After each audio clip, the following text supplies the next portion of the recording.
Welcome everyone to the first hearing of 2026 for the Minnesota Senate Transportation Committee. Today is Wednesday, February 18th, 2026.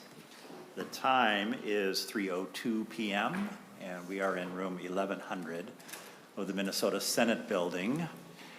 Before we get going, I have a few opening comments that I'm going to make, just some kind of reorienting us to the Transportation Committee, etc. My trusty CA has given me something to read from, but before that, we're going to welcome Senator Coleman back to the Transportation Committee. Welcome. Would you like to say anything?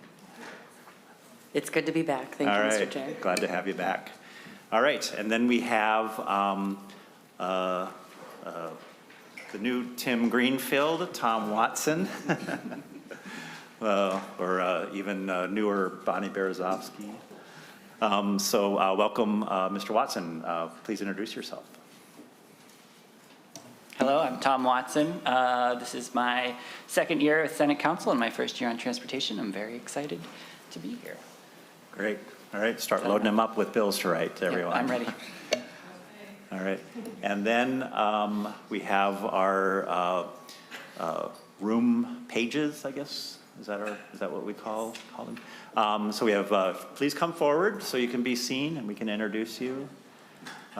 We have Finian Joyce Velez. Welcome to the Transportation Committee, well, room 1100, but this is going to be the most fun committee that you ever tend to. And Brooklyn Carlson, so happy to have you here. So, of course, audience knows if you need to get our attention, pass the note up, get their attention, they'll bring the note back to us, etc. So glad to have you. All right, appreciate everything you do. All right, so getting rolling here. Just a couple of reminders about expectations for conduct that covers Senate committee hearings. Everyone in the audience must be seated, no standing or sitting in the aisles or walkways. If you need further accommodation, please ask the sergeant staff. Oh, we have our sergeant right over here. And back here, Randy. All right.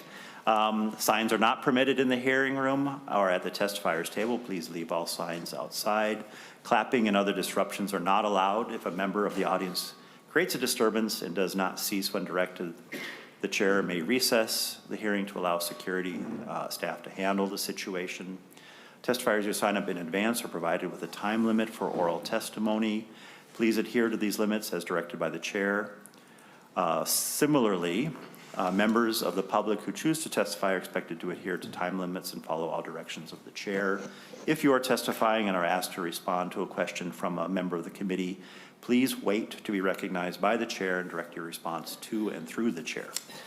Member and staff expectations are explained in the permanent and temporary rules documents found in members' save folders with the public documents and with the public documents at the back of the room. All right, so with those preliminaries, we are going to now turn our attention to Senate Counsel and Senate Fiscal, who are going to provide us some quick overviews, stuff that we probably already know, but it's always good just to remind ourselves of our jurisdiction and our responsibilities.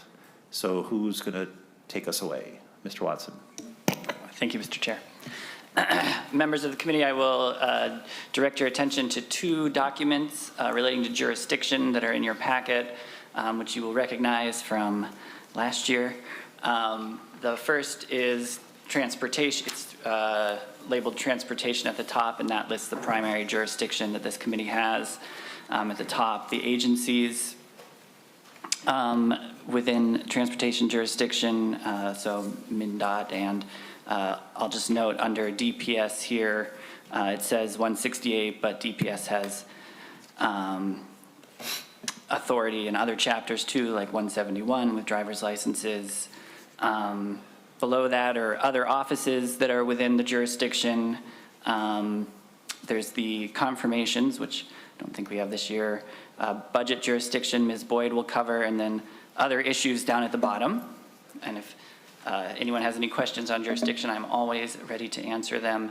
And then also in your packet is a document prepared by my predecessor with potential other areas of interest. I think he discussed when you saw this before, that this is not a claim of jurisdiction. These are not things that would primarily need to be heard in this committee or even secondarily need to be heard, but are areas where bills in this committee have touched, where omnibus bills have had policies that touch these areas, and it can give you a little bit of an idea of where a bill would originate, or if you included this in a bill, a stop that it might have in addition to this committee.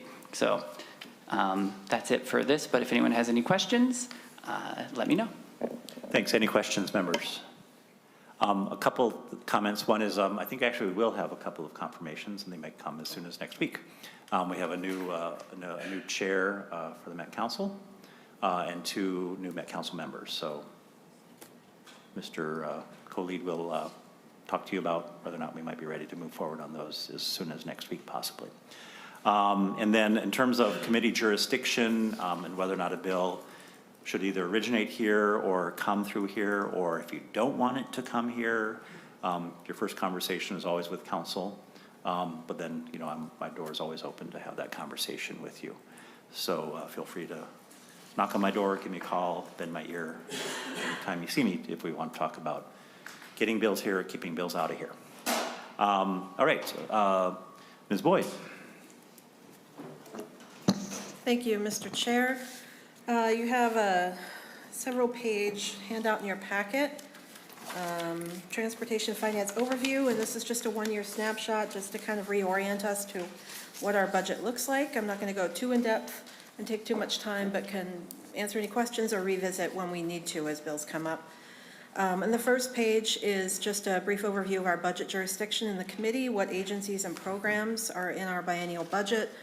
All of the Department of Transportation, all of their programs, multimodal, state roads, local roads, agency management, Metropolitan Council, those programs that have to do with transportation, primarily Metro Transit, also Special Transportation Services, which is what we call generally Special Transportation. We used to just call Metro Mobility, but that's where Metro Mobility lives. Department of Public Safety, roughly, I guess, half of the Department of Public Safety in this jurisdiction, the other in the Judiciary and Public Safety Committee jurisdiction. The programs there under Transpo would be State Patrol, including Capitol Security, Driver and Vehicle Services, the Office of Traffic Safety, the Office of Pipeline Safety, and all of the administration of the department. Next is the slide I'm sure we've talked about umpteen times before. This is the crux of the dedicated funding in the transportation area. The Highway User Tax Distribution Fund is our major workhorse here. It's the pass-through fund. This is a snapshot just for fiscal year 26, and I want to stress that this is the fiscal year we're in, so these are not actual dollars. This is budgeted according to the last forecast in November and may change slightly in I guess a week and a half when the next forecast comes out, but this gives you a sense of scope of the sources and uses. So the total for fiscal year 26 is about $3.1 billion that flows through this fund. The major revenue sources are on the top. Of course, gas tax is about $1 billion estimated for fiscal year 26 in revenues. 100% of those revenues are constitutionally dedicated to the Highway User Tax Fund. The current rate as of January 1st of this year is 32.6 cents per gallon. I believe that went up about 0.8 cents a gallon from last year. Of course, that's now indexed to inflation for the last few years. So that's that increase. Next is the vehicle registration tax or TAB fees. Fiscal year 26 revenues are about $1.2 billion. This is now the largest source of revenue for HUTDF, outpacing gas tax. 100% of those revenues are also constitutionally dedicated to HUTDF. I won't go into the mechanisms of the tax unless anybody has questions about that. The motor vehicle sales tax, the third piece, about $678 million in this fiscal year. This is only 60% of the total motor vehicle sales tax revenues. The other 40% is dedicated to the Transit Assistance Fund, which I'll talk about in a bit. And then other taxes are catch-all. Most of these were statutorily dedicated in the fiscal year, starting in fiscal year 2018. These are previous tax revenues that went to the general fund and are now dedicated to transportation. However, they are not constitutionally dedicated. The major source is the auto parts sales tax, and I just discovered a mistake right after this was posted. This was changed last year. The schedule was slightly changed to slow down the dedication to HUTDF, leaving more in the general fund until that is phased out later, and I'll talk about that in a bit. But that should be 43% for fiscal year 26. That's the only difference there. But it will eventually come back up to 43.5% permanently of auto part sales tax to the HUTDF. Also, 100% of the 2 rental car taxes, there's a rental car sales tax, and then an additional rental car tax assessed in the state. All of those revenues come to the HUTDF. That's about $60 million a year collectively. And then the leasing sales tax goes to 4 sources. That's split up. 11% of that comes to the HUTDF, and that's about $9 or $10 million a year. Also in this bucket are EV surcharges, which are not listed specifically. They used to sort of be lumped into the registration tax, I believe, but they're a separate line item in the forecast now. EV surcharges, I'll add this to the slide in the future, is about $6.3 million to the HUTDF in 26. And then briefly, there's other revenue, of course, from investment, et cetera. And then moving down to the uses of the HUTDF, excuse me, the bulk of it, 95%, goes to the 3 main funds funding our highways, 62 to the trunk highway fund. That's the biggest use of the funds. Almost $2 billion a year are directly appropriated out of the trunk highway. 1.8 billion flows into the trunk highway fund. Of those, the legislature has to directly appropriate them for use. The next 2 sources are local funds, the county state aid highway fund and the municipal state aid street fund. Those are distributed by the commissioner according to formulas in statute, 29% to CASA and 9% to municipal. And those are based on formulas. You can see there, lane miles, vehicle registrations, et cetera. Another thing that's not noted on here is the Trunk Highway Fund is also the recipient of any federal highway revenue, and that goes directly into the Trunk Highway Fund and then also has to be directly appropriated by the legislature. In fiscal year 26, the anticipated federal revenue is $1.7 billion. However, that's an inflated number for this year alone because it includes one-time funds for Bolotnik Bridge, I believe. Usually it would be around $750 million a year. Okay, let's see what else. Oh, and then the 5% off the top of the HUTDF is split in statute. The Constitution says that this 5% comes off the top and is directed by the legislature to one of the highway funds and can be reallocated no more than once every 6 years. It has been more than 6 years, so that could be a choice a legislature makes in the future. 46.5 goes to town roads and bridges and are apportioned by formula by the commissioner to those towns, and then 53.5% goes to a flexible highway account.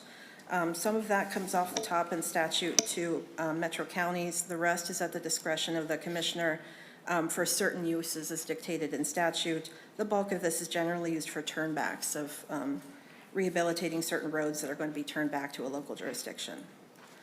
So that's that slide. I'll pause if anyone has any questions. Any questions? All right, thank you.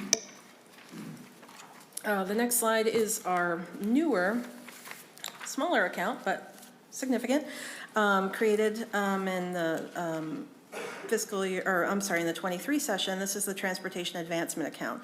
And its 2 major sources of revenue are in fiscal year 26, 5.5% of the auto part sales tax. That is increasing every year until full phase-in 2033, at which point the Transportation Advancement Account will receive 56.5% of auto part sales tax going forward. And then the retail delivery fee, 100% of that fee revenue comes into this account. And in fiscal year 26, that's estimated to be about $22 million. So you'll see total revenue is $42 million, and then the uses are all for local roadway systems. You can see 36% to metro counties, 27% to small cities, that is population under 5,000, that otherwise do not receive any dedicated funds, dedicated highway funds. 15% to larger cities, also known as MSA cities, that do receive dedicated funds already through the HUTDF. 11% to town roads that also get a portion from the HUTDF, and 10% just to the county state aid highway fund. And then 1% is actually, the food delivery support account gets about $400,000 from this in a year, and that is actually under this jurisdiction of the Department of Human Services and not in this committee. Now we'll move on if there's no questions. I have a question. Okay. So we authorized local units of government to bond against this stream of revenue. Do we know if any have opted to do so yet? I do not know that. I can look into that for you. All right. Yeah, that was new language we put in, that locals could actually use their dedicated revenue from this fund as a source of bonding for certain highway projects in their area. Great. So I see we have Senator Jasinski and then Senator Nelson. I didn't really have any, just other than the appreciation that we got that passed last year, and I think the cities are slowly reacting to that, but I think as that fund rises, that it will be used heavily. I've heard a lot of discussion by small cities that they're really anticipating being able to use that for their bigger projects, so thank you. Senator Nelson. Thank you, Mr. Chair. Just a question. The 1% that's for food delivery support, can you explain a little bit more about food delivery support and why that's in the transportation budget? Well, I know a little bit about the why, but I don't know exactly what it goes to. Hopefully you do. The why is because I was responding to, it was an idea that occurred at the point at which this was created, particularly the retail delivery fee piece. And there was some thought that, although now, at one point we had food included, now we exclude food. But even after we excluded food, there was no appetite to then take this away because it seemed like a good idea. I think it's generally for assisting with food shelves and food pantries and the like, if I'm not mistaken. Ms. Boyd. Thanks, Mr. Chair. Yeah, originally when the retail delivery fee was being crafted, as exemptions were being worked on, it at various points did apply to grocery deliveries or restaurant deliveries, and this was sort of that was the nexus to sort of carve out some to actually help people that needed food support in that area. Those are now exemptions in the retail delivery fee, but that survived. It's under DHS. I don't know a lot about its uses, but I know that it's used for existing programs, I believe mostly for elderly food support, but don't quote me, and I can find out more info for you if you'd like. Thank you, Mr. Chair. Senator Thank you. I understand. I'm glad no one had the appetite to take food away. Thank you, Mr. Chair. But I'll look for, but I am very interested in the food shelves, and so if our researcher could get just a little bit more information about that, I'd appreciate it. Thank you. Ms. Boyd. Sure. Moving on to the next slide, transit operations funding. Again, just a snapshot, and this is only state sources, just to simplify. So the first couple bars are Met Counsel, and the first bar is the general fund appropriation for fiscal year 26 is $114.3 million. The vast majority of that is for Metro Mobility. As you'll see on the bottom, $112.5 million of that is for Metro Mobility, specific line item.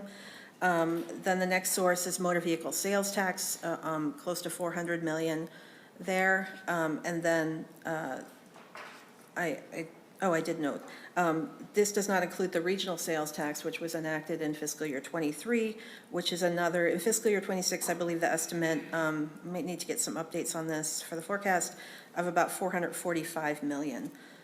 To Met Counsel, and that is just the Met Counsel piece. There's another $91 million that goes to metro counties from the regional sales tax. And then for Greater Minnesota Transit, the general fund piece is, and for fiscal year 26, the general fund appropriation was $7.4 million. I should note this was a temporary reduction for fiscal year 26 and 27 and in crafting the budget last year. The base is actually about $18 million a year, and we'll go back up to that pending future legislative action starting in fiscal year 28. The next bar for MVEST for Greater Minnesota Transit is about $65 million in fiscal year 26. And the last bar is 38% of the motor vehicle sales tax is actually distributed to Greater Minnesota Transit as well. None of that revenue goes to Metropolitan Council. So pause for questions there. I'll just note the regional sales tax that goes to the Met Council doesn't show up the way other revenues do, because we don't appropriate those dollars. They just kind of flow to the Met Council, and then it magically gets spent by, I don't know, an unelected body and professional staff. So a subject for another time. No, okay. Yeah, Mr. Boyd, I don't know where that came from. Mr. Chair, Mr. Chair.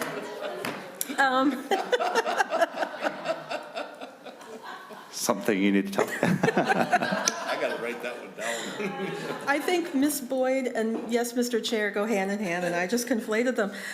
Mr. Chair, yeah, the regional sales tax was authorized by the legislature, but it's not considered a state tax, so I didn't use it in this slide, but obviously it's a major source of funding for Met Council, so wanted to note that. Okay, the last slide is just a brief snapshot of the State Airports Fund. It's about $35 million in a year, or at least in fiscal year 26. The four major sources of revenue are along the top. Again, these are statutorily dedicated, not constitutionally at all. Aviation fuel tax, about $6 million for aviation gasoline and other special fuels. Aircraft registration tax brings in about $4 million. The airline flight property tax is about $7 million. Airline flight property tax is assessed and appraised by the Department of Revenue, but the Department of Revenue, along with MnDOT, sets the tax rate yearly, has that discretion to set the tax rate yearly to fully fund the program under the State Airports Fund. However, that's generally always $7 million in the forecast for the last several years and in the future forecast. And then the aircraft sales tax, just sales tax on sale or purchase of aircraft. This is the most recent dedicated source for the State Airports Fund, about $15 million a year. And then that money all flows from the State Airports Fund. Our committee directly appropriates that. The legislature appropriates it to the MnDOT Office of Aeronautics. The vast majority of it is used for grants to state airports for infrastructure projects and other things like that. And then a small portion of it does go for the administration of the aviation office at the Department of Transportation. Great.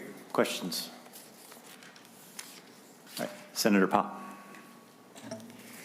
So as I'm looking at the Highway User Tax Fund, it looks like there was an increase this year over last year of almost about 300 million.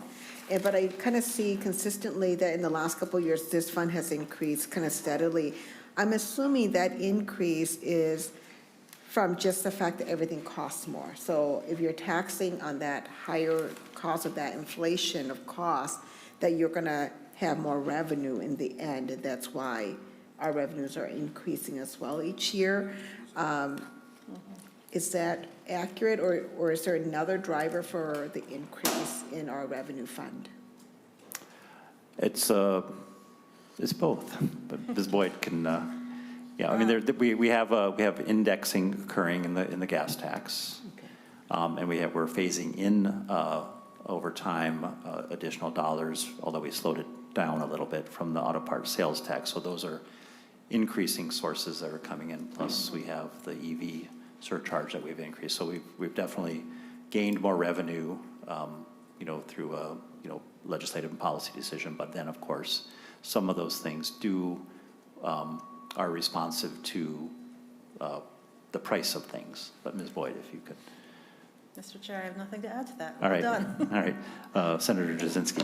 Thank you, Mr. Chair. Just one comment. Again, I did a little research. So Minnesota, with the recent increase in license tab fees, Minnesota has the highest registration fees in the nation. All right. I should have said earlier that a quorum is present, so a quorum is present. And in accordance with the rules of the Senate, the following member will be participating remotely in today's hearing, Senator Carlson from Eagan, Minnesota. Before we move on to, is there any questions on the presentation? Okay, Senator Jasinski, I thought I'd toss the ball to you to see if you have any opening comments to kick us off. Well, thank you, Mr. Chair, and welcome to get back, everybody. This is my 10th year on Transportation Committee, serving all 10 with you, Senator Dibble.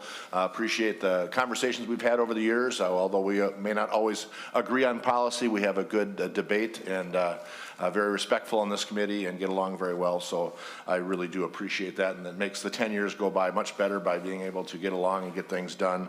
I think we've made a lot of changes over the years that have really improved the state in the transportation areas. So thank you for that. Next, I just want to say thanks for the cost participation policy. It's next on the agenda. A lot of work has been done on this over the interim. Lots of meetings. I've met with lots of county engineers, city engineers, with MnDOT. Really appreciate the work that everybody has done, all the volunteers on the committee. A lot of city and county engineers have been involved from small cities, big cities, and the participation policy update that's coming today, I think really is going to benefit Minnesota for our small cities and our cities that have, sometimes for a small city, when a MnDOT project comes through, it can pretty much bankrupt their funds that they have available for local road projects. So the work that's been done by everybody involved has been truly impressive. I'll say that, and I want to thank everybody for being involved with that. I think MnDOT needs a big shout out for that, for what they've done and what it's going to do to our local communities and making them so they're more financially feasible to have money for other projects that are not MnDOT projects in their city. So just want to thank everybody for that. Thank you for having it on the agenda today, and I'm really impressed with what the outcome is going to be. So thank you. Great, thank you. And I'll just say what he said. And with that, we'll invite MnDOT forward. We have Phil Schaffner here to present the cost participation report and proposed policy update. Welcome. Thank you, Mr. Chair, members of the committee. My name is Philip Schaffner. I am the director of MnDOT's Office of Transportation System Management. And if you'll give me 1 second, I will share my slides.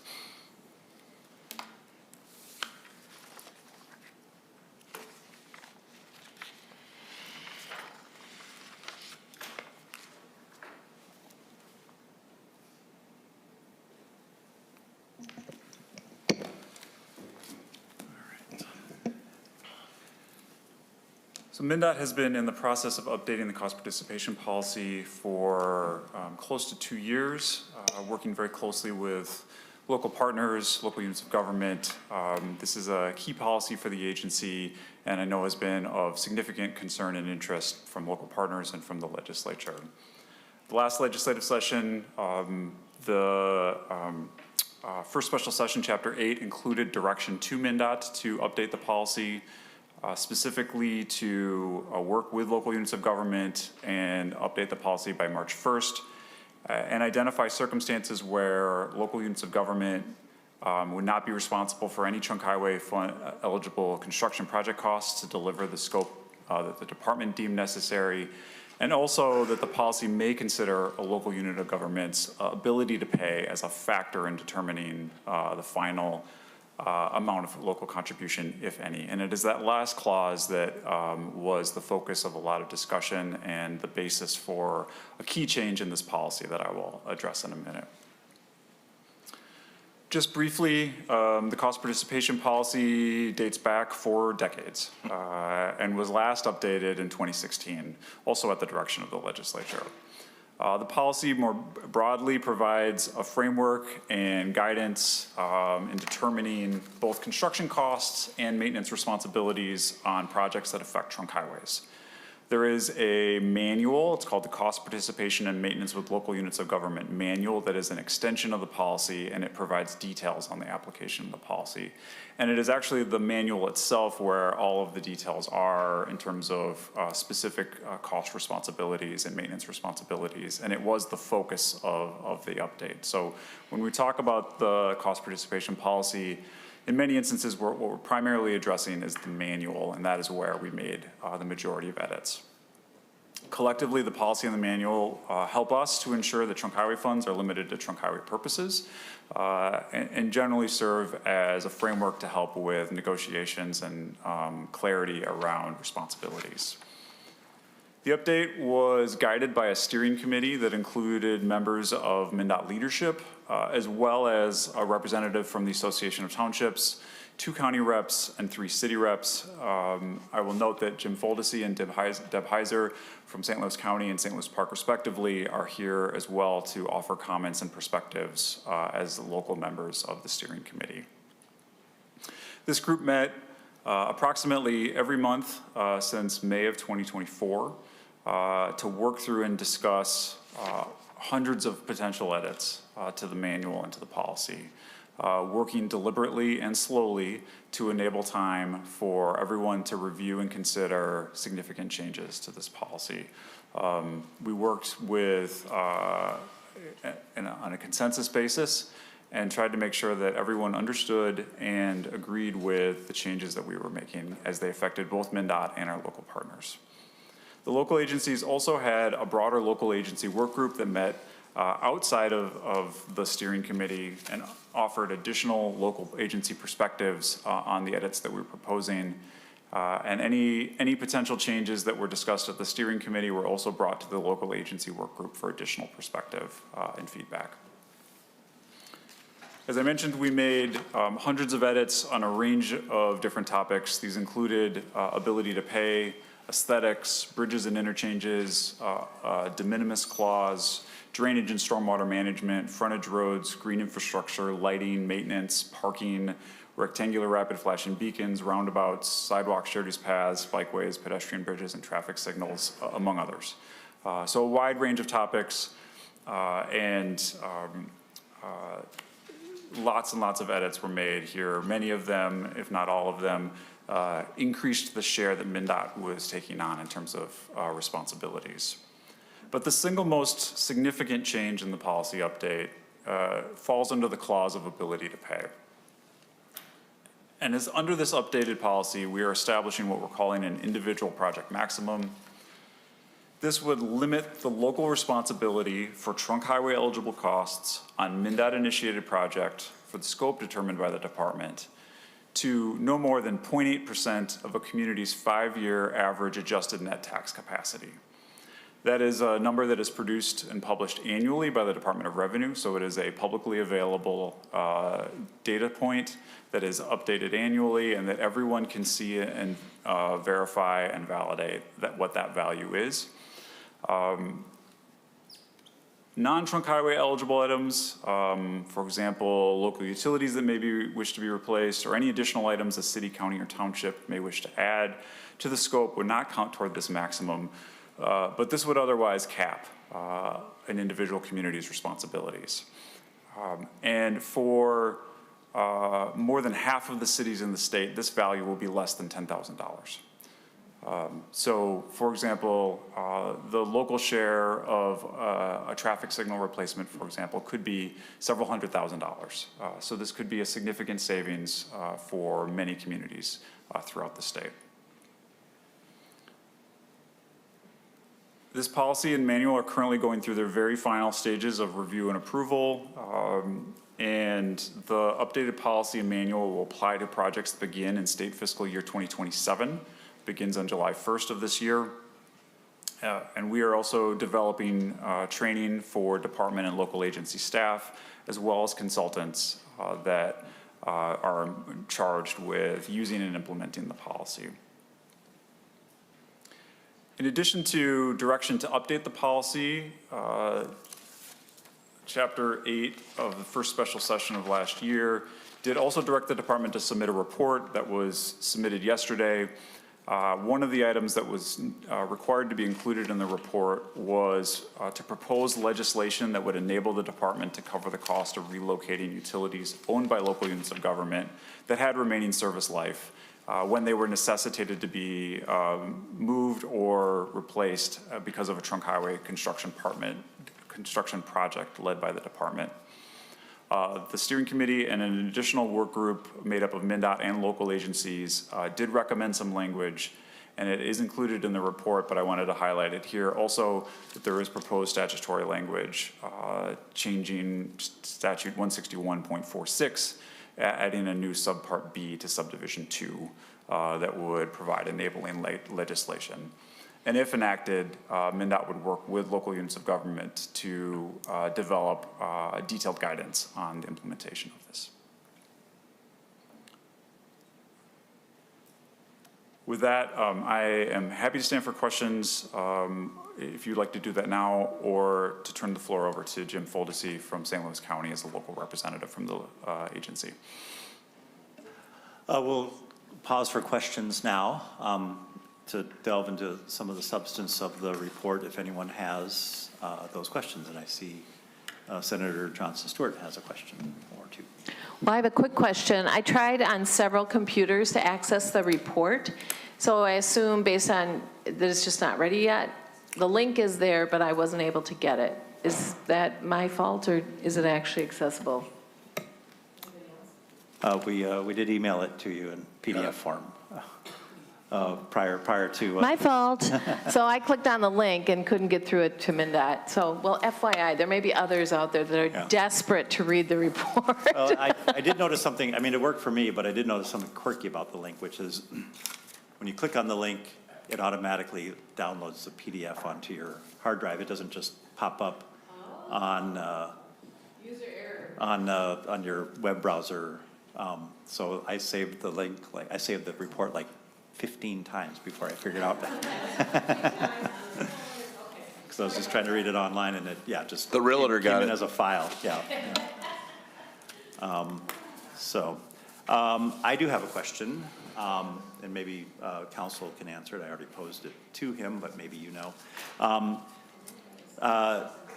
Does the cost participation policy just change the practice and the policy, et cetera, just change by virtue of updating the manual? Or is there rules process that you undertake, or are there any statutory changes that, other than this utility relocation piece, that we need to contemplate? Chair, this is an agency policy, and so it goes through our agency governance committee that recommends changes to the commissioner, and the policy and the manual are adopted together. They work in unison, and no statutory changes or legislative action are needed to implement the policy as drafted. So maybe you or counsel can help me understand why that is so in this case. This is a fairly dramatic and set of practices that have pretty tremendous implications. So it's a surprise that it's not a function of law. It's just whatever's in the mind of the department is what's operative. And then there are other things that come to us that are far less consequential that we have to pass a law so that MnDOT can do. So how do we make that determination? Policy, manual, la, there it is for the world to see and act on. Then that also something much less of a lower consequence, lower bar. We got an elaborate rule-making process, or we have to pass a law, convince 50% plus one of 200 people around here, as well as the governor, to sign. Do you know, or do you know? I just, it just kind of begs the question, because this has such far-reaching consequence. Thank you, Mr. Chair. I'll defer to the agency first on this. All right, Mr. Schaffner. So, Chair, to the best of my knowledge, this has existed as an agency policy since the 80s.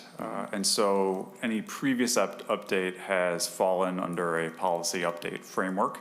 And previous session laws have directed the agency to adopt a policy, but have not required rulemaking as part of it, including the last session law. So the last two directives to the agency have directed the agency to have a policy and to update the policy, but have not required rulemaking. But that is, to the best of my knowledge, how I would answer the question, but others may have a deeper or broader knowledge about why it exists under this format. Okay, well, that helps a little bit. I'm going to look at this a little bit more, though, because that sounds like it was just kind of a previous legislature just kind of delegated this authority to the agency, and it only rises to the level of a policy. There's no like operative principle at stake or at play here that we find in statute for guidance. So I don't know, it just makes me slightly uncomfortable. Anything else, members, at this point? All right. Oh, sorry, Senator Johnson's first. All right, well, I just want the world to know how embarrassed I am that I couldn't get the PDF. That's not my question. I've had lots of conversations with colleagues who are city and county engineers.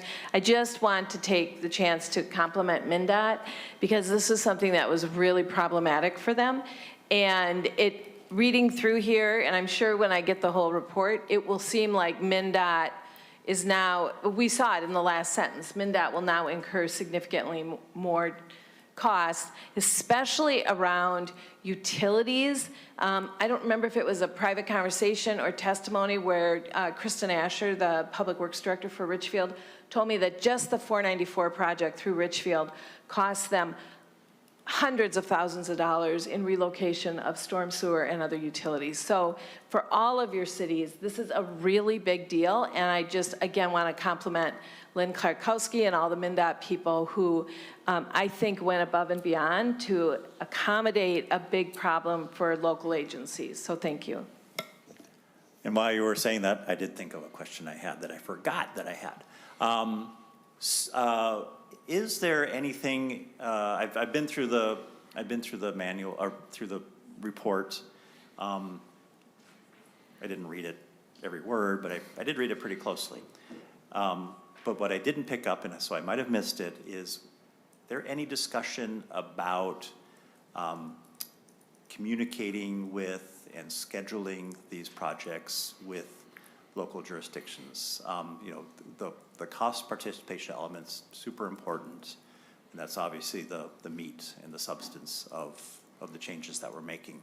But another issue that's been brought to my attention is sometimes, oftentimes, the local jurisdiction, the city in particular, will have their capital plan scheduled, their money programmed, and then later they learn about MnDOT's plans that then kind of toss their CIP up in the air, and they have to postpone what they were planning to do because their money is now going to be occupied with their cost participation obligations, which will be less now, which is great. But what about that whole like communication piece, you know, giving folks a heads up earlier so that they can accommodate what might be coming through on the trunk highway system? Chair, there is guidance in the manual that encourages that. More broadly, MnDOT has been working to develop practices that involve more early coordination. For example, we developed a 10-year list of planned projects to encourage that early coordination so that there aren't surprises. We do know that they happen. And the manual does include a specific call out, for example, with traffic signals or standalone, specifically standalone signal replacements that MnDOT will take on a higher share if, for example, we add a project, you know, within a certain amount of time, recognizing that cities and counties and townships develop capital improvement plans years in advance, and to drop a project on them and then require participation within 1 or 2 years, right, is a significant ask. And so we have added some clauses there that do address that situation. And if I may, I did forget to address the fact that this is a significant increase in responsibility for the department, and it will have fiscal implications for the department as we do take on additional costs. We do think that there is significant and meaningful benefit to our local partners, and will be additional resources for local agencies to be able to address local infrastructure. But there will be additional costs to the agency, and over time, we do anticipate that that would result in either fewer projects or potentially scaled back scopes of some projects, as there are additional costs that the agency is taking on that we wouldn't have otherwise taken on. We do believe that we have budget authority within the next 2 fiscal years. We're optimistic to be able to keep all of the current projects on schedule and not have to delay projects. But I did want to note that there is additional cost to the department here, and that will have long-term, it will add up over time. And we do estimate this will probably cut in half, if not more, local contributions to state construction projects. All right, this is our property tax reduction bill here, everyone. It is. Senator Jasinski, and then I do have another question. Senator Jasinski. Thank you, Senator Dibble, and thank you, Mr. Schaffner. Appreciate all the work you've done. We had many, many meetings on this, and I appreciate that. And again, maybe it's one or two less projects for MnDOT, but what it does to our local cities, it makes them much more financially feasible. I think way outweighs one project here or there over the overall budget of the state of MnDOT over that. So again, I think, you know, listening to it and listening to some of the city engineers and county engineers, it's like, it's almost too good to be true. So I hope we don't jinx this by this, because it is, everybody's very excited about it. And then just going to the coordinating projects, and I'll speak maybe only for District 6 and 7, but there's a lot of good communication between MnDOT, the CHIP, the STIP, our district engineers, and our local municipalities. I know there's a lot of meetings also with legislators to try and see what's coming ahead so they can plan for that. And again, I speak for District 6 and 7. They've been very good at communicating with the cities and local people of what's coming ahead and try and coordinate so they can coordinate projects together. Because, you know, a lot of times when you're doing a large street like this, you know, the utilities underneath those streets are old, and to try and do it separately is going to be very cost prohibitive. So if they can coordinate relocating those utilities or upgrading those utilities while they're doing the street project, it just makes it so much more advantageous. So again, thank you for all your work on this, and really do appreciate it and excited to see this implemented. What it'll do for our cities throughout the state is really going to help them. So thank you, and thanks for everybody who was involved. All right, here's my other question. I was going to ask, there are two issues that are still under discussion, allowing extended payment schedule for local share. I do remember that being a big issue in the conversation that preceded authorizing this task force, and then determining when the local share amounts will be finalized. How big are those issues, and how long do we think they'll take to resolve? Mr. Chair, when the final share is determined, it's become slightly less of an issue because of the ability to pay clause, and so there can be some assurance that a community will know approximately what their cap will be. The actual number won't be finalized until we have the latest data available from the Department of Revenue, but we can estimate approximately what that individual project limit will be. It will still be an issue for some larger communities that have higher caps, but that is a less of an issue. The one on payment schedules is one that is complicated and may involve discussions with legislators about how our budget bills are phrased in terms of how local receipts to the Trunk Highway Fund are appropriated. And that language is kind of needs to be worked through in terms of not using trunk highway funds for non-trunk highway purposes, even if it is to be repaid in the future. Part of that conversation, I recall, was money being advanced, if you will, well in advance of the project actually getting underway, and causing a shortage in the present day finances of that particular community. So I look forward to more conversation about that, or calling us to help resolve it. I'm happy to jump in and help figure it out, and if we need to do anything legislatively, we're here to serve, right? All right, Senator Johnson Stewart. Sorry, I have one quick question. On page 6 of the executive summary, it says that there will be some cost shift, which makes sense. Has anybody done any quick estimation of what exactly you expect the cost shift to be back to MnDOT? We did do... Mr. Schaffner. Oh, Mr. Chair, Senator, we did do a preliminary analysis looking at fiscal years 24 and 25 projects, specifically at the ability to pay clause. We did not analyze all the other changes to the policy, and we estimated it would approximately be in the range of $20 million per year. Any individual year may be less or more than that. For example, one year was closer to 15 million, another year more closer to 25 million. We're currently in the process of having our districts go through all of our fiscal 27 and 28 projects to analyze the impacts, and should have a better understanding of what it will look like for the first 2 years in the next month or so. right, Senator Nelson.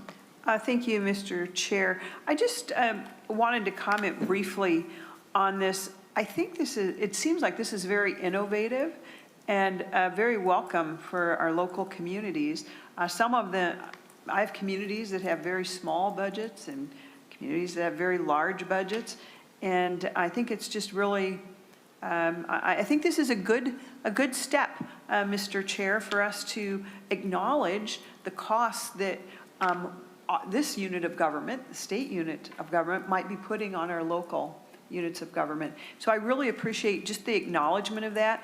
And then I also appreciate the really, I think, thoughtful using the ANTC, the anticipated net tax capacity, to figure out how these projects and their costs will impact communities differently. So I look forward to seeing this as we go forward, but I do think it is a real important piece, and I appreciate the great thought that's gone into this. Great. Thanks. All right, so we will move to our testifiers. I think we have Jim Foldesi.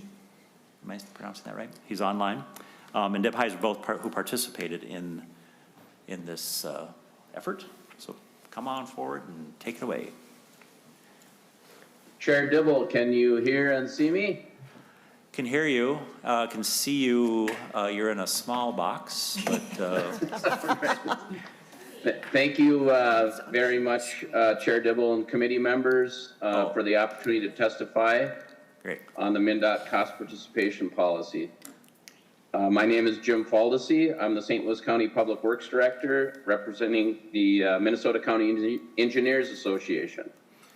First, as a member of the Cost Participation Policy Steering Committee, and on behalf of counties, I'd like to thank the legislature for passing the legislative directive to review the cost participation policy and also for allowing that process to play out. Secondly, I'd like to thank MnDOT for fully integrating local agencies into their review process. After working together for 1.5 years, members of the steering committee, this would be MnDOT senior leadership and the local agency reps, used words such as transparent, trusting, open, honest, to describe that process that we went through. All of the cards were laid on the table without fear of retribution, and we feel as local agencies that we were heard in this process. From the beginning, MnDOT and the local agencies had a stated goal of reducing costs to locals. We believe we have achieved that in most, if not all, of the topics that we reviewed in the policy. And the policy topics were reviewed in an iterative process and had the input of the local agency work group, which Philip described earlier in the presentation, along with outreach to the Minnesota County Engineers Association and the City Engineers Association and that larger membership. The new ability to pay provision of the policy, which sets a project maximum for local agencies on MnDOT initiated trunk highway eligible costs, is a game changer. It is a true paradigm shift. As an example, MnDOT will be reconstructing Trunk Highway 61 up in Two Harbors in 2027. Under the existing policy, they would be required to pay over $630,000 on the project for MnDOT Trunk Highway eligible costs. Under the new policy with the ability to pay provision, they will be required to pay approximately $35,000. So $600,000 pre-policy change, $35,000 post. So again, when we use the words like paradigm shift, that's what we're talking about. In short, the group of city, county, and township representatives that worked on the policy and the larger MCEA, or Minnesota County Engineers Association, and City Engineers Association organizations fully support the proposed changes to the cost participation policy. Again, thank you for the opportunity to testify. I apologize you couldn't be there. We got a blizzard going on up here in Duluth. It's like a snow globe. But right now, I will turn it over to, with the chair's permission, to Deb Heiser, City of St. Louis Park Engineering Director. Thank you, Mr. Foldesy. Ms. Heiser, welcome. Well, thank you very much. I'm very happy to be here. Thank you, Chair Dibble and members of the committee. As he mentioned, I'm a member of the Executive Committee for the City Engineers Association. One of the most significant components of this policy is the utility relocation provision described by Philip. While it requires a statutory change, it has the potential for substantial local agency savings when utilities must be relocated due to a MnDOT project, and there is a significant remaining service life. The language reflects consensus of the work group and includes commonly owned utility systems of tribal and local units of government. It also includes watershed districts, special purpose districts, and local and regional boards. The ability to pay provision is equally as important. It allows MSA and other local dollars to be invested in the city's own system rather than being directed towards the state system. To illustrate, the City of Brooklyn Center had an estimated cost for the Highway 252. It's not quite under construction yet. They're still working on it. About $20 million. They only received $2 million in state aid funds a year, and so that would commit more than 10 years of their funding to a state project. The updated policy reduces that to the mid-300s for a cap with the ability to pay. This allows the city to use those MSA funds on their own street system, pavement and safety improvements, rather than deferring all of the needs that they have for a decade. In that same corridor, they have utilities that were built in the 1990s, so it's not even 25, 30 years old. Service life for utilities can be 100 years. Enabling MnDOT to participate in relocation costs reduces the local financial strain and increases predictability, preventing a city from prematurely replacing assets at their cost and diverting funds away from their more urgent needs, their older utilities. It isn't it's not a panacea. It's not a transportation funding panacea. It does not create new funds for locals, but what it does do is it allows local governments to better steward the dollars that we already receive. We recognize these changes shift financial responsibility to MnDOT. They have been a really strong partner. I'm not going to I'll ditto what Jim just said. And this is a meaningful concession on their part. Every level of government needs more sustainable transportation funding. We should not be in a position where local agencies in the state are negotiating over a constrained pie. We need to grow the pie. We just need a bigger pie. And we appreciate your support, your continued commitment. We talked about it during the fiscal analysis to invest in transportation. And we respectfully urge you to support both the statutory change before you and increase sustainable funding for transportation at all levels. And that concludes my testimony. If you have any questions, let me know.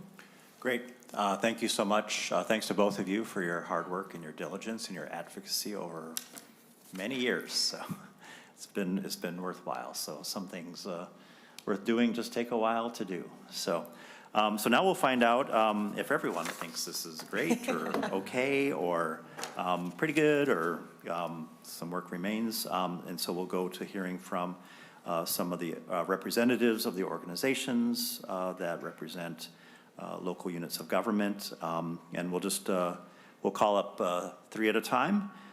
If we can have Ann Finn from the League of Minnesota Cities, Mike Lund from Metro Cities, and Graham Moberg from the Association of Townships come forward.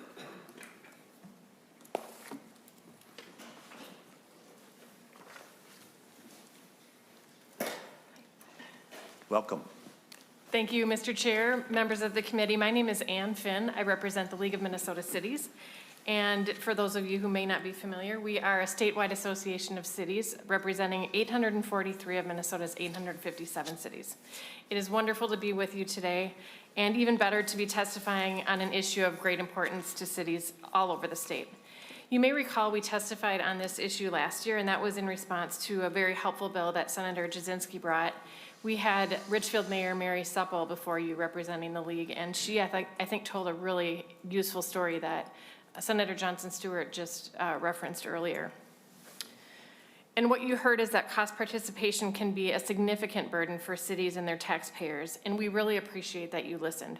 My main message today is to thank you, the legislature, for requiring this update, to thank Commissioner Daubenberger and Mr. Schaffner and the rest of the staff at MnDOT for all of the work convening the working group. I think it was a pretty big lift over many months and years. I've heard directly from members of the working group, one of whom you just heard from, that the process was fair and thorough, and that it yielded a well-drafted policy draft.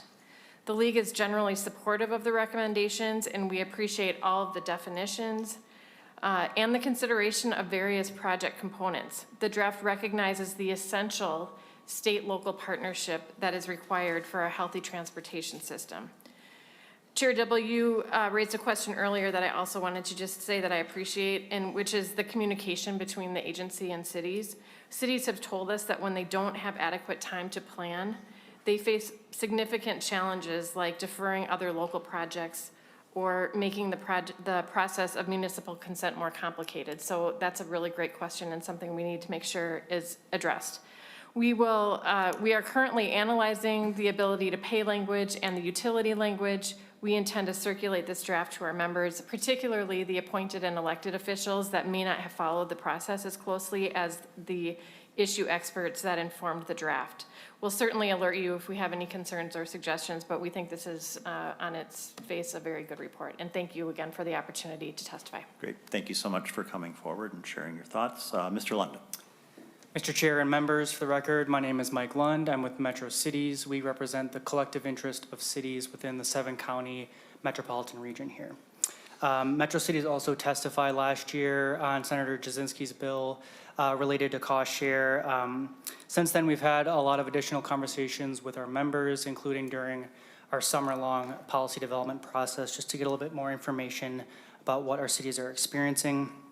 Our updated policy on this topic stresses the financial burden that you've heard a little bit about today, and highlights the fact that a lot of local funds are being used to fulfill the local cost share requirements. So I think this new policy does move us in a direction where some of those local state aid or other funds can be spent on the local system. We appreciate that last year your legislation directed MnDOT to consider a city's ability to pay as part of this latest policy revision. And we're really glad to see that it has been incorporated into the proposed policy. And I'd also like to recognize that it's not a simple thing necessarily to come up with the perfect metric for that. So kudos to everyone involved for coming to a consensus, at least for this next version of the policy, on that ability to pay provision. We view many of the changes in this proposed policy as being positive. That establishment of the individual project maximum is by far the highest priority for us, and really happy to see that. Like others, we'll be watching as the policy is implemented to see what the actual impacts to the cities on the ground will be. Cities of different sizes in different parts of the region, just to see how this looks once projects are underway. Just want to thank you again for allowing the time to testify. Happy to answer any questions. And thanks again to MnDOT and everyone involved in this process. Great. Thank you so much. Mr. Berg-Moberg. Thank you, Mr. Chair. Thank you, members of the committee, for giving us the opportunity to be heard here. So for folks who don't know, my name is Graham Berg-Moberg. I'm with the Minnesota Association of Townships. We represent townships, which are the most grassroots, I think, form of local government. Now, we did have a representative on this commission, and from our perspective, this thing is a big improvement. I'd just like to echo most of the comments that we've heard so far. I can tell you, from our perspective, MnDOT was very collaborative, but the big piece here is that this does significantly reduce fiscal impacts on our smallest jurisdictions. It makes projects possible that otherwise would not have been possible. And so, quite frankly, I think we solidly approve of this. So, thank you for. Great, thanks. Any questions, members, for these three? All right, we'll pull up the next panel. I would like to invite Capo O'Rourke from the Association of Small Cities, Darren Lee representing the Coalition of Greater Minnesota Cities, and the County Engineer, City Engineers, I think. Yeah. And Emily Murray, Association of Minnesota Counties. Thank you, Mr. Chair, members. Capo O'Rourke, Executive Director, Minnesota Association of Small Cities. I want to thank you and Senator Jasinski for your work in the bill last year. In reviewing this proposal, we think this is making huge strides, and for our cities under 5,000 and really cities across the state, this will really show a significant impact in their local cost share and reductions. I haven't run the numbers exactly, but trying to figure out which of our cities has the highest ANTC and what that total cost would be. I think we're in the neighborhood of probably a max share of about 300,000 on a project, and that's kind of where I'm landing based on my estimate. We did talk, if you remember last year when I testified, one of the things that I brought up was this issue of small cities having to put out a significant amount of money, front-loading it and being kept in a bank account and for an extended period of time and not being able to collect on the interest or whatever. We think this will go a long ways to averting that need and creating that problem. I do understand that I'm interested to see how the utilities and how the cost share on utilities breaks out and how we can make sure that the prorated cost of utilities as we move utilities moves forward. But we think this is a great step forward, and we look forward to working with you to make sure it gets implemented and is helpful to the cities across the state. Thank you. Mr. Lee. Thank you, Mr. Chairman. Darren Lee with Flaherty and Hood here today representing the Coalition of Greater Minnesota Cities. I do represent the city engineers, but Deb Heiser already spoke eloquently on their behalf. So today, my comments are on behalf of the Coalition of Greater Minnesota Cities. First of all, I want to thank MnDOT for the tremendous amount of work that went into this, and also the members of the working group, particularly Mr. Schaffner and Mr. Schenecker. So far, we are extremely happy with the results of this report and the recommendations, particularly the ability to pay provision. That's something that's been in our platform for several years, so we're very happy to see that. Many of our members are under 5,000 population, so we don't get municipal state aid. So, you know, Roseau, for example, population 2,800, they had had a project come through town where, you know, just a traffic signal alone, as Mr. Schaffner stated, several $1,000s up to $400,000. Their cap now will be $21,000. And since it's below the de minimis amount, they will pay nothing for a project that comes through. So it means it's so meaningful for our members. Another two items I'll mention, the lighting, you know, going from 50 to 100% MnDOT share, and then the traffic signals, MnDOT increasing their share for the cost of those. And then we'd encourage you to adopt the language that MnDOT has proposed or that is proposed in the report on the utility relocation. So thank you again, Mr. Chair. Thank you, Mr. Lee. Ms. Murray. Yes, Mr. Chair, members, Emily Murray with the Association of Minnesota Counties. AMC is a voluntary association representing all of Minnesota's 87 counties. And on behalf of AMC, I'd like to echo the comments from St. Louis County Public Works Director Jim Faldesi regarding the updates to the MnDOT cost participation policy and corresponding report to the legislature.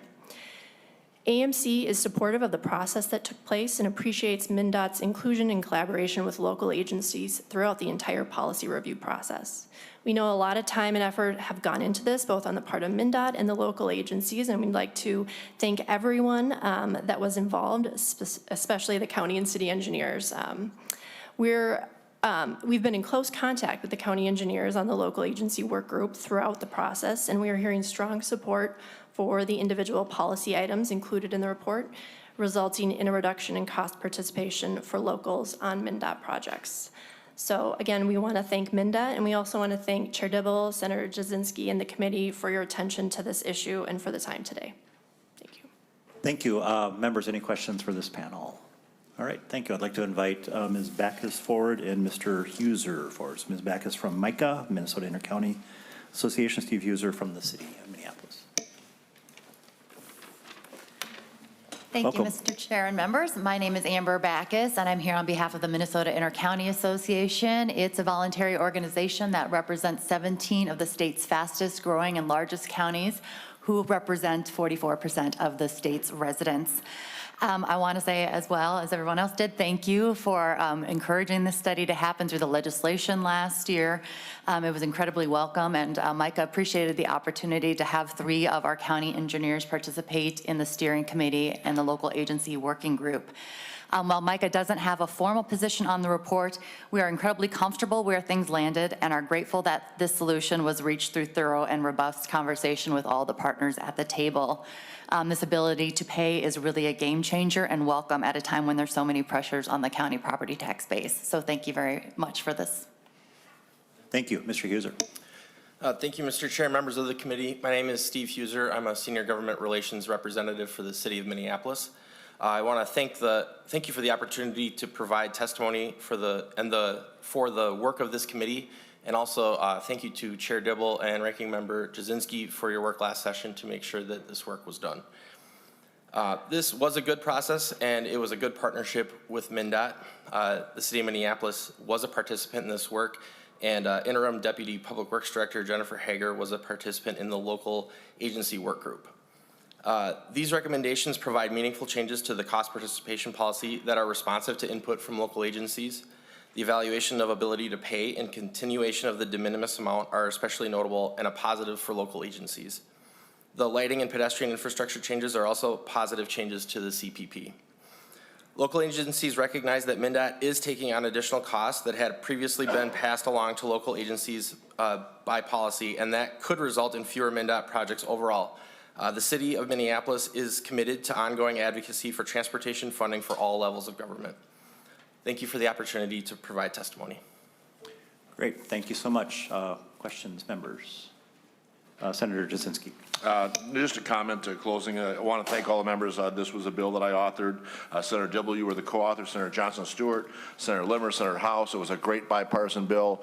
The organizations that put input to this and MnDOT working together to reach this, again, the ability to pay, the utility depreciation and relocation, the de minimis clause, and all the other things involved, I think really are going to be game changers for a lot of our cities across the state of Minnesota, something we should be proud of on the first day of our committee hearing. What a great thing to get accomplished right away on the first meeting of our committee. So hats off to everybody. Thanks for bipartisan work. It's fun to work together to get things done that affect all of Minnesota. So thanks again to you and all my co-authors, and thanks for everybody involved. Jennifer Witt and Eric Radine, nice to have you back. You guys were also great working last year. We had to do a little negotiation to delay this because I want to get done last year, but you told me that you would get it done, that it would be done. I trusted in you guys to get the work done, so thank you, and this is just a great, great day here in Minnesota. And thank you, Senator Jasinski, and I'll once again say what he said. Couldn't put it better, so I appreciate everyone's hard work, and thank you. It was Senator Jasinski's idea to start off our first hearing with this presentation, so I really appreciate that. That was a great idea. Good way to step up on our first foot down the path. And on that subject, I think I counted up 14 total hearings between now and final committee deadline, something less than that between the first and second committee deadline, which now, of course, is collapsed into one particular day. So, this is not a finance year, of course, so the work we have isn't quite as much as we would in the first half of the biennium, but we don't have nothing to work on. And I'm sure everyone here has ideas for policies and or for finance. So get those bills in. Be sure to submit your bill hearing requests. Sometimes there's a little gap there, so we don't hear bills that hearing requests aren't submitted for. A little preview. We're going to have connected autonomous vehicles. Waymo has a fairly robust proposal. I have some thoughts around that as well, which we'll be adding. I think Senator Johnson Stewart's going to be carrying that package, so you and I have to talk.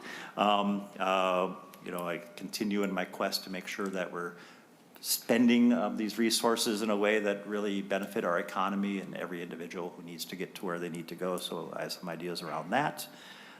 E-bikes, the safety of e-bikes continues to vex us, so we're going to do some work on that. We did some work on electric vehicle registration taxation. We sent away some folks to think some more, so we're going to hear back from folks around how and what is appropriate amounts for electric vehicles to be paying towards our transportation system. There's some discussion around disability service and Lyft, Uber, and how we provide that. We just talked about cost participation policies, which is on my list. Some more conversation about how best to provide transit service in the entire metro area, including the suburban areas, so we might have some conversation about that. So that's just a little preview of some of the things which are pretty substantive topics that we're going to delve into over the next weeks. But get your bills in and get your hearing requests in, and we're going to have a good time in this committee. Anything further, members? Anything further, Senator Jasinski? All right, with that, we are adjourned.